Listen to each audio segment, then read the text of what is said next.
அனைவருக்கும் வணக்கம். இன்றைக்கி செப்டம்பர் 22 2026. இவர் வந்து நம்ம யுஎஸ்ஏ யுஎஸ்ஏல வந்து H1B விசாவுக்கு வந்து $1000 இருந்ததோ $2000 இருந்ததுன்னு வச்சுக்கோங்க. நான்லாம் 1997 என்னோடய அண்ணன் கம்பெனி டெக்னோசாஃப்டில் அப்ளை பண்ணுறப்போ டாப் 50 கம்பெனிஸில் தான் அவர் இருக்கார். எனக்கு வந்து $890 என்னவோ அவரே பே பண்ணி எனக்கு இந்த விசாவை வாங்கி கொடுத்தாரு. என்னுடைய பேக்ரவுண்டை வச்சு, டீச்சிங் பேக்ரவுண்டையும் மேத்தமேட்டிக்கல் லாஜிக்கை வச்சு சாஃப்ட்வேர் டெஸ்டராக எனக்கு வாங்கி கொடுத்தாரு டூரிஸ்டாக போனப்போ. நீங்கள் சொல்கிறீங்க ட்ரம்ப்புக்கு வந்து மிடில் கிளாஸ் ஃபேமிலியை பற்றி தெரியல. ஒரு மனுஷனுக்கே ஒரு வருஷத்துக்கு 100K தான் அவங்க தருவாங்க. கம்பெனிக்கு ஒரு 100K லாபம் வரும். இது எல்லாத்தையும் அவங்க பே பண்ணி இங்கே கூட்டிகிட்டு வர முடியாது அப்படின்னு அவர் நினைக்கிறாரு. அப்போ அதனால் இந்தியர்கள் வராமல் போயிட்டாங்கன்னா வேறு நாட்டிலேருந்து இத்தனை பைசா கொடுத்துட்டு வர்றதுக்கு அடுத்து சைனீஸ் கொஞ்சம் பேர் வருவாங்க. அவங்களுக்கு கொஞ்சம் வசதி இருக்குது. ஆனால் இந்தியாவில் வந்து படிப்புன்றது இன்வெஸ்ட்மெண்ட். ஒவ்வொரு தாய்மாரும் தமிழ்நாடையும் ஹைதராபாத்லேயும் பார்த்திங்கன்னா அந்த பெற்றோர்கள் செய்கிற சாக்ரிஃபைஸ்னால தான் அந்த பிள்ளைங்க வந்து அப்படி படிச்சுட்டே இருக்காங்க. படிச்சுட்டு ஒரு 16-18 மணி நேரம் உட்காந்து தன்னுடைய உடல் உறுப்புகளை எல்லாம் அடக்கி ஒடுக்கி வாசித்து கம்ப்யூட்டர்லேயே உட்காந்துட்டு இருந்து அந்த தியாகம் பண்ணுறதுனால தான் அமெரிக்காவில் வந்து இவங்களை ஹையர் பண்ணிவிட்டு அந்த 20 மணி நேரம் வேலை செய்ய வச்சு அதை சாதிச்சிட்ருக்காங்க. கம்ப்யூட்டர் இல்லாமல் அவங்களால முடியாது. அங்கே இருக்கிற லோக்கல் பீப்புளையே எடுத்து நீங்கள் ட்ரெயின் பண்ணால் கூட இங்கே இருக்கிற டீச்சர்ஸ் சொல்லி தந்து இங்கே பண்ண ட்ரைனிங் அளவுக்கு அந்த இடத்துல உங்களுக்கு ட்ரைனிங் நடக்காது.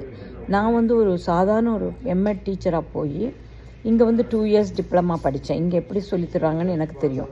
நான் படித்தது எல்லாமே இந்தியாவிலேருந்து வராங்க பார்த்தீங்களா, அவங்க சொல்லித்தரது மூலமாக தான் நான் எல்லாத்தையும் படித்தேன்.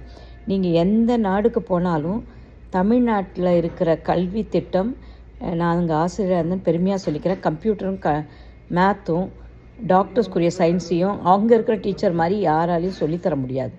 இங்கே வந்து நீங்கள் ஸ்கூலுக்கு போனீங்கன்னா டீச்சர்ஸ்க்கு அந்த கமிட்மெண்ட்டே கிடையாது. We want somebody to flip the ஃபர்கஸ்ங்கிறாங்க. நம்ம தமிழ்நாட்டில் அப்படி சொல்ல மாட்டோம். ஆசிரியர் நான் இருந்ததுனால நான் பெருமையாக சொல்லிக்கிறேன். அங்கே தமிழ்நாட்டில் இருக்கிற டீச்சர்ஸ் மாதிரி உலகத்தில் எங்கேயுமே கிடையாது. அதனால் ஹைதராபாத், சென்னை மட்டும்தான் கம்ப்யூட்டரில் டாப்பாக இருக்காங்க. இவர் என்ன சொல்கிறது, அமெரிக்கன் பிரசிடெண்ட்டு. நான் H1 இதில் வந்தப்போ எனக்கு டெஸ்டராக வேலை பண்ணேன். அங்கே இருக்கிற ஹைதராபாத் பசங்கள்லாம் ஒரே நாள் ராத்திரி படிப்பாங்க சாஃப்ட்வேரை. இதை வந்து எவ்வளோ தான் நீங்கள் முட்டிக்கிட்டனாலும் இங்கே வந்து வெள்ளைக்கார பசங்களை எங்கள் வயிற்றில் பிறந்த பிள்ளைங்களே அவ்வளோ நேரம் உட்கார்ந்துருந்து படிக்குமான்றது தெரியாது. இது அங்கேருந்து வரவங்களுக்கு இருக்கிற ஒரு ரத்தத்தில் இருக்கிற ஒரு பண்பு. நம்மளோட குடும்பத்தை காப்பாற்றணும்னு சொல்லிட்டு இங்கே வராங்க. வந்து எங்கள் தாய்மண்ணையும் நாங்கள் விட்டுடுறோம், எங்கள் தமிழையும் நாங்கள் மறந்துடுறோம், எங்கள் அம்மா அப்பாவையும் நாங்கள் பார்த்துக்க முடியல. நீங்கள் வச்சுக்கிறதுனா வச்சுக்கோங்க, வச்சுக்காட்டா நீங்கள் தான் லூசர் அமெரிக்கன்ஸ். இதை நான் பிரபகண்டமாக தைரியமாக சொல்லுவேன். ஏன்னா எனக்கு அமெரிக்கன் விசா இல்லை, நீங்கள் எனக்கு தரவும் தேவையில்லை. நான் வேண்டான்னு சொல்லிட்டு தான் கனடா விசா எடுத்தவன். அதனால் எனக்கு இனி விசா என் பொண்ணு மூலம் வந்து என் பொண்ணு வீட்டுக்கு நான் அனுப்பலான்னு பரவாயில்ல. எங்களுக்கெல்லாம் ஊர் இருக்குடா, தமிழ்நாடு இருக்குது. தமிழில் போய் நாங்கள் தமிழ்நாட்டில் ஜம்முன்னு இருப்போம். ரோட்டில் இருந்தால் கூட ரோட்டில் இருக்கவங்க பாவம். எங்களுக்கு ஊர் இருக்குது. உங்களை விரட்டி அமிச்சா நீங்கள் எங்கே போவீங்க?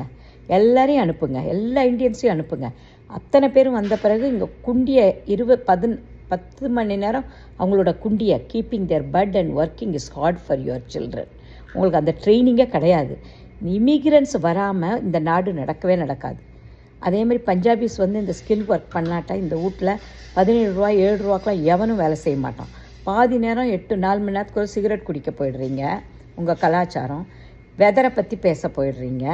அதுக்கப்புறம் முடிஞ்சால் காதலை பற்றி, லவரை பற்றி அவனை இவனை சைட் அடிக்க போகிறீங்க. ஒருத்தனுக்கு ஒருத்தின்னு வாழ்ந்த இந்தியர்களும் இங்கே வந்தால் நாங்கள் கெட்டு போய்டுறோம். எங்களுக்கு ஒன்றும் லாபம்லாம் கிடையாது. நீங்கள் இதே 88 லட்சத்தை வைங்க, எவனும் வர வேண்டாம். நாங்கள் வரலைன்னா உங்களுக்கு தான் நஷ்டம். எங்கள் ஆளுங்க வந்தால் தான் எங்கள் வீடு வாங்குகிறாங்க, வீட்டில் வந்து வரி கட்டுறோம், நிறைய டேக்ஸ் பே பண்ணுறோம். உங்கள் நாடு முன்னேறுது. நாங்களுக்கு ஃப்ளைட் செலவுக்கு தான் இங்கே போக வர ஆகுது. எங்கள் அம்மா அப்பாவையும் எங்கள் பிள்ளைங்க இழந்து நிற்கிறாங்க. இந்த அம்மா அப்பா இல்லாமல் புருஷன் பொண்டாட்டி வந்து ஒத்துமையாக இருக்கிறவங்க பையன்களுடைய சமைக்க தெரியலன்றதுக்காகவும் ஒரு சமூக பயம் இல்லாததுனால அந்த பையங்களையும் போட்டு ஆட்டி படைச்சிட்ருக்காங்க பொம்பளை பிள்ளைங்க. சில பொம்பளை பிள்ளைங்கள பையங்க அடிமைப்படுத்திகிட்ருக்காங்க. வெளி உலகமே தெரியாமல் அவங்கள வீட்டுக்குள்ளே வச்சு அடைச்சி இங்கே டிப்ரெஷனில் இருக்கிறவங்க இருக்காங்க. அதனால் எங்களுக்கு வந்து இந்த ஊருக்கு வர்றதுனால இந்த மாதிரி ஒரு குளிர் பிரதேசத்துக்கு நீங்கள் இத்தனை சதவீதம் தரேன்னா எங்களுக்கு அங்கே 50,000 சம்பாதிக்கிறதும் ஒன்று தான், இங்கே $50,000 சம்பாதிக்கிறதும் ஒன்று தான். இந்தியாவில் வந்து அவங்களே எல்லாம் கம்பெனியை தொடங்கி அங்கேயே கம்ப்யூட்டரை பொறுத்த வரைக்கும் அங்கேயே நாங்கள் பண்ணி கொடுத்துருவோம். ஸோ எங்களுடைய திறமையும் நாங்கள் உட்கார்றோம் பாருங்கள் 20 மணி நேரத்துக்கு, எந்த ஊர் ஆளுங்களாலையும் வர முடியாது. இவர் கூட்டி விட்டால் எல்லாம் நின்று போய்டும் நினைக்கிறாரு. அவரோட இடத்துல வேலையெல்லாம் நின்று தட்டுப்படி, அந்த அடிமட்டத்தை பற்றி அவர் நினைக்கிறதே கிடையாது. மிஸ்டர் ட்ரம்ப் நான் உன்னை செஞ்சால் சாதிச்சிட்டேன்னு சொல்கிறாரு. இவர் எத்தனை நாள் உயிரோடு இருக்க போகிறாரு, எத்தனை நாள் இவர் வாழ்ந்துட முடியும்? 120 வருஷம் வாழ்வார். அது வரைக்கும் நீங்கள் கஷ்டப்படுத்தினா கூட 1990க்கு அப்புறம் தான் நாங்கள் இங்கே வந்தோம். படிக்க மட்டும்தான் நாங்கள் வந்துட்டு இருந்தோம். நாங்கள் தமிழண்டா தலை நின்று நிம்மலடான்னு நாங்கள் எங்களால் எங்கே இருந்தாலும் பழிச்சிக்க முடியும். நீங்கள் எங்கே விட்டிங்கனாலும் நாங்கள் பழிச்சிப்போம். அதனால் உங்களுடைய இதில் நாங்கள் சாக்ரிஃபைஸ் பண்ணிட்டு தான் இங்கே இருக்கோம். நானே ஒரு கம்ப்யூட்டர் ப்ரோக்ராமில் வந்து அந்த H1Bயை மெயின்டைன் பண்ணுறதுக்கு நாங்கள் பட்ட பாடுகள் ஏராளம். பெஞ்சுன்னு ஒன்று போட்டுருவாங்க. இதெல்லாம் யாரால் சாக்ரிஃபைஸ் பண்ண முடியும்? எங்கள் இந்திய கம்பெனிகள் மட்டும்தான். அவங்க எல்லோரும் ஒருத்தர் சம்பாதிச்சாலும் எல்லாருக்கும் சாப்பாடை போட்டு வச்சுருந்தேன். இங்கே நடக்கிற கஷ்டங்களை அங்கே சொல்லாமல் அவங்களையும் நாங்கள் பார்த்துட்டு இவ்வளோ நாங்கள் முன்னுக்கு வந்திருக்கிறோம். அதனால் உங்களுக்கு தான் நஷ்டம், எதுலேயும் குறைஞ்சி போட மாட்டாங்க. இதுவும் நல்லது தான். ஏதோ ஒரு ஆப்பர்ச்சுனிட்டியாக எடுத்துகிட்டு எல்லா கம்பெனிஸும் அங்கேயே பண்ணி அங்கேயே டெவலப் பண்ணி தருவோம். உங்களுக்கு ஆளே கிடைக்கலன்றப்போ உங்கள் பசங்களை ட்ரெயின் பண்ணுறதுக்குள்ளே அந்த வேலையே முடிஞ்சிடும். புது புது சாஃப்ட்வேர் வரும். கம்ப்யூட்டரில் உள்ள மட்டும் உங்களுக்கு வந்து இன்றைக்கி நைட்டு வந்து SQL ரோபோட் படிம்பாங்க. நான் சாஃப்ட்வேர் டெஸ்டராக இருப்போம். மறுநாள் வின்ரன்னர் படிம்பாங்க. எவனால் பண்ண முடியும்? தமிழன் ஒருத்தனுக்கு தான் மூளை ஜாஸ்தி, ஹைதராபாத் காலங்களுக்கு தான் மூளை ஜாஸ்தி. அவங்க 2 பேர் இல்லைன்னா கம்ப்யூட்டரே இல்லை உலகத்தில். நான் சாஃப்ட்வேர் டெஸ்டராக வேலை பண்ணியிருக்கேன். மிஸ்டர் ட்ரம்ப், நீங்கள் தமிழ்நாடெல்லாம் ஒன்றும் இந்தியாவை அழிக்கவே முடியாது, புரிஞ்சுதா? கற்றவனுக்கு சென்ற இடமெல்லாம் சிறப்பு. நான் இதை என் யூடியூப்பில் டவுன்லோட் பண்ணுறேன். இப்போது ட்ரம்ப்பை என்னோட பேச சொல்லுங்கள். அவருக்கு வந்து ரியல் எஸ்டேட் மட்டும் தான் பண்ண தெரியும். அவருக்கு ஒரு ப்ரோக்ராமில் ஒரு கோடு எழுத தெரியுமான்னு பாருங்கள். பேசிக் என்ன தேவை நிரந்தரன்றதை பற்றி அவர் யோசிக்கிறதே கிடையாது. நான் தைரியமாக நான் சொல்கிறேன், ஒரு டீச்சராக நாங்கள் ஏணியாக இருந்து எத்தனையோ பேரை தூக்கி விட்டுருக்கோம். எங்கள் இப்போ டீச்சர்ஸ் எல்லாம் வந்து பிள்ளைங்களை படிக்க வைப்பாங்க. இங்கே இருக்கிற டீச்சர்ஸ் வந்து எப்படா இந்தியர்களெல்லாம் டிமாரலைஸ் பண்ணி எங்கள் பிள்ளைங்க படுற பாடம் நான் எல்லா வீட்லேயும் நான் பார்க்குறேன். எல்லோரும் இந்த டாலருக்காக வேண்டி நாங்கள் இங்கே இருக்கமே ஒழிய, நீங்கள் தான் எங்கள் யூனிவர்சிட்டியை படிச்சுட்டு எங்கள் டிகிரியை படித்து இங்கே வேலை பார்க்க முடியும். ஒரு நல்ல டாக்டரோ ஒரு கம்ப்யூட்டரோ ஒரு லெக்சரரோ எல்லாருமே எஜுகேஷ்னல் ஹப்பு. இந்தியாவில் இருக்கிற ஒவ்வொரு தாய்மாரும் பண்ணுற சாக்ரிஃபைஸ்னால தான் அந்தந்த பிள்ளைங்க வளருது. ஒவ்வொரு வீட்லேயும் இருக்கிற ஒரு அம்மாவும் கொடுக்குற இது. அதை உங்கள் அம்மா அப்பா இங்கே கொடுக்க மாட்டாங்க. வட இந்தியாவில் லிப்ஸ்டிக்கை பூட்டிக்கிட்டு இருப்பாங்க. தமிழ்நாட்டில் மட்டும்தான் ஹைதராபாடில் சவுத் இந்தியாவில் மட்டும்தான் பிள்ளைங்களுக்காக நாங்கள் சாக்ரிஃபைஸ் பண்ணி அவங்கள மேலே கொண்டு வரோம். அதில் மொத்த குடும்பத்தோட சாக்ரிஃபைஸ் இருக்குது ட்ரம்ப். அதனால் இங்கே இருக்கிற பிள்ளைங்களுக்கு, எங்களுக்கு பிறந்த எங்கள் வயிற்றில் பிறந்த பிள்ளைங்களே 10 மணி நேரத்துக்கு மேலே வேலை செய்யாது. நீங்கள் அவங்கள கெடுத்து வச்சுருக்கீங்க உங்கள் கல்ச்சரில். ஒருத்தனுக்கு ஒருத்தின்னு இருந்தவங்க கூட இவெல்லாம் அவனை கல்யாணம் பண்ணிட்டு போகிறாங்க. உங்கள் நாட்டுக்கு வர்றதுனால இங்கே வந்து அத்தனை பேரும் கலாச்சாரம் போயிட்டு டென்ஷனோட தான் எல்லா அம்மா அப்பாவும் வாழ்கிறாங்க. யாருமே எங்கள் இந்தியாவில் வந்து ஒரு ரிக்ஷாக்காரன் கூட ஹாப்பியாக வாழ்வான். ஏன்னா அவன் பிள்ளைய குச்சப்பட்டில் படிக்க வைப்பான். அவனுக்கு வேண்டிய வருமானத்தை பணக்காரங்களாக இருக்கிறவங்க நாங்கள் கொடுப்போம். எங்கள் வீட்டு வேலை செய்கிற அம்மா தைரியமாக போய் தூங்கும் வீட்டில். ஏன்னா இவங்க வீட்டில் பணம் இருக்குன்ட்டு அவங்க பிள்ளைங்க நாங்கள் ஃபீஸ் கட்டுவோம். இப்படி நாங்கள் எல்லாரையும் காப்பாற்றி விட்டு ஒருத்தருக்கு எங்கள் ஊரில் ஒருத்தனும் டிப்ரெஷன் கிடையாது. அதை முதல்ல தெரிஞ்சுக்கோங்க. இதெல்லாம் நான் சொல்லணும்னு நினச்சேன். எனக்கு இப்போ நான் ரிட்டையர்ட் ஆகிட்டேன். அமெரிக்க கவர்மெண்ட்டும் இல்லை, என்ன என் பொண்ணு விசாவில் இருக்கா, அனுப்ப மாட்டீங்க. இல்லைனாலும் எனக்கு போக தேவையில்லை. என் நாடு இருக்குது, என்னை காப்பாற்றிக்கும். எப்போ போனாலும் எங்களுக்கு திரும்பி போனால் ஊர் இருக்குது. இந்தியாவை மட்டும் நீங்கள் அசைக்கணும்னு பார்த்தீங்க வச்சுக்கோ, தமிழ்நாடு அசைக்கணும்னு பார்த்தீங்கன்னு வச்சுக்கோங்க, கடைசி தமிழாக இருக்கிற வரைக்கும் நீங்கள் ஒன்றும் செய்ய முடியாது. ஏன்னா என்னால் தெலுங்கு அரிசி தான். ஆனால் நான் தமிழ்லேயே பிறந்து தமிழையே தத்தெடுத்து வள்ளுவத்தை படிச்சிருக்கேன். எத்தனையோ போட்டிகள் அந்த தமிழை படிக்கிறப்பவே அந்த இலக்கியங்களெல்லாம் படிங்க. திருவள்ளுவர் இதை படித்தா ஒழுக்கம் பண்பாடு எல்லாமே தெரியும். அறம் இல்லாமல் நீ ஒரு நாட்டை நடத்துகிறேன்னு வச்சுக்கோயேன், உன்னுடைய இறப்பு எப்படி இருக்கும்னு நீயே யோசிச்சுக்கோ. ஓகே, நல்லபடியாக இறக்கணும். 2 பேரால் பிறக்கிறோம், 4 பேர் தூக்கிறதுக்கு இருக்கணும். I tell you in English, you born from mom and dad, but when you die you need 4 people to lift your sandalwood box. You please remember that if you take challenge with India, our country is going to be the toppest in 2030. I'm telling you today, because all educated people are in our hand. And even if you give something clay, we will make it into a pot. We have the talents, we will shine. If you send all the people, still nothing going to happen. You are the loser. Hardworking people we are. You should respect us. At the same time, we learn punctuality. So many good things we are learning from you, respecting each other. But your discrimination started. Equal opportunity is to be given, I agree. But the people who are ready to work like Indians, nobody can work with a computer. And so many people, they spoiled their thigh keeping the computer. They got cancer. And their testis raised went and nobody can give birth to the children. Those who are working 16 hours in the computer, that rays went into the testis and the sperms are all dead. And they can't give birth to the baby. We are sacrificing for your country to establish. It is okay. Our companies will start it. We'll develop everything from India. We will do the testing. We can sit here and eat our food and relax. And our parents are all on senior home. Our children, when they are staying there, at least the parents will not left alone. I know how much they are going through. In my own family, being in America, how we struggle. Canada is far better than that. It's family-oriented country. But you are also ruining that country to sending the people back. You do it because when someone asks you to leave, where will you go? Someone asks us to go, we have our country. Yeah, our street will take care of us. In our country, nobody is hungry.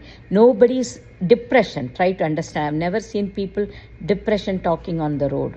Only country they get depressed is developed country. So I'm going to post this and upload it. People who watch, support me, like it, share it and subscribe it. And we will all be united, okay?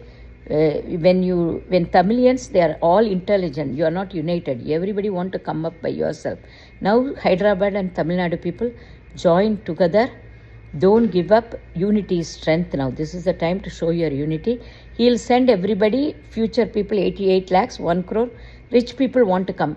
All rich people in India are not intelligent. All the middle class mother, father, giving the time. Teachers are giving a good education. That is why our children are coming. Even Modi is feeling proud, India, because we are bringing revenue to India.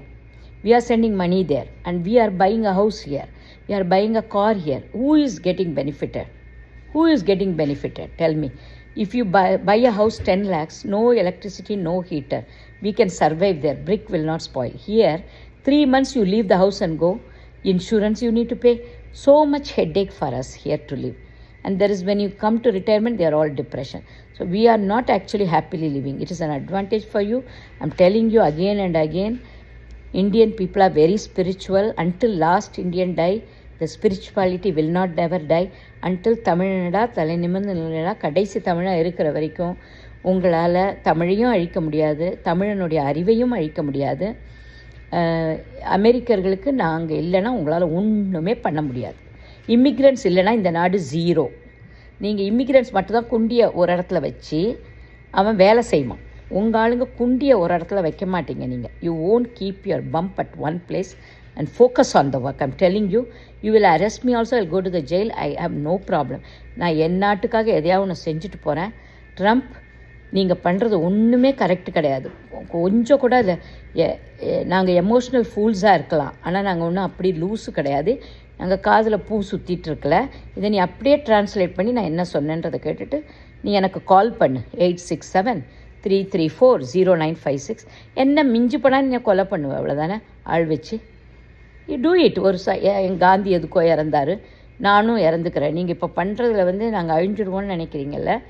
ஒருத்தரும் அழிய மாட்டோம். நாங்கள் இல்லைன்னா அங்கே computer வேலை பண்ணாது. உங்களால் if else code எழுத முடியுமான்னு பாருங்கள். இன்றைக்கி நைட்டு ஒரு ப்ரோக்ராம் வந்தால் எங்கள் பையன் பண்ணிவிட்டு நாளைக்கு அதை யூஸ் பண்ணுவான். இங்கே இருக்கிற டீச்சராக நான் என்ன சொல்லித்தரேன் பசங்களுக்குன்னு தெரியும். இங்கே ஒன்றும் படிப்பெல்லாம் அவ்வளோ கிடையாது. தானாக படித்தா தான் உண்டு. 10 பேரில் ஒரு ஆள் தான் நீங்கள் படிப்பீங்க. நாங்கள் 10 பேருமே படிச்சுருவோம் எது சொல்லி கொடுத்தாலும். வாய்ப்புக்காக அலையிறவங்க, மனுஷனுக்கு உடம்பு பசி இருக்கலாம், வயிற்று பசி இருக்கலாம், அறிவு பசி இருக்கலாம். எங்கள் ஆளுங்கள்லாம் வயிற்று பசியும் பார்த்துருக்கோம், உடல் பசியை அடக்கிட்டு நாங்கள் அறிவு பசியை தேடி போகிறவங்க. அப்பப்போ தேவைப்படுறப்போ உடல் பசிக்கும் வயிற்று பசிக்கும் மேனேஜ் பண்ணிப்போம். நாங்கள் ஃபாஸ்டிங் இருந்துப்போம், செக்ஸ் இருந்தால் இருப்போம், இல்லைன்னா இல்லாமையே கூட வாழ்வோம். ஆனால் உங்களாலலாம் அந்த மாதிரிலாம் வாழ முடியாது. நாங்கள் ஏதோ டாலருக்கு இங்கே இருந்துட்டோன்றதுனால தமிழ்நாட்டு ஆளுங்க கருப்பாக இருக்காங்க, கொஞ்சம் நல்லா இல்லைன்றதுனால வட இந்தியர்கள் கூட எங்களை கேலி பண்ணலாம், ஆனால் எங்கள்கிட்ட மரியாதை கொடுப்பாங்க. அதனால் இதை இந்த 15 நிமிஷம் வீடியோவை போடுறேன், கேளுங்க மக்கள். H1B விசா கொடுக்கலாம். நம்ம நாடு தான் முன்னேற போகுது. நம்ம எல்லாம் ஒத்துமையாக இருந்தால் ஜெயிக்கலாம், வெல்லுவோம். இந்தியா முழுக்க மக்களும் இருந்து வெல்லுவோம்.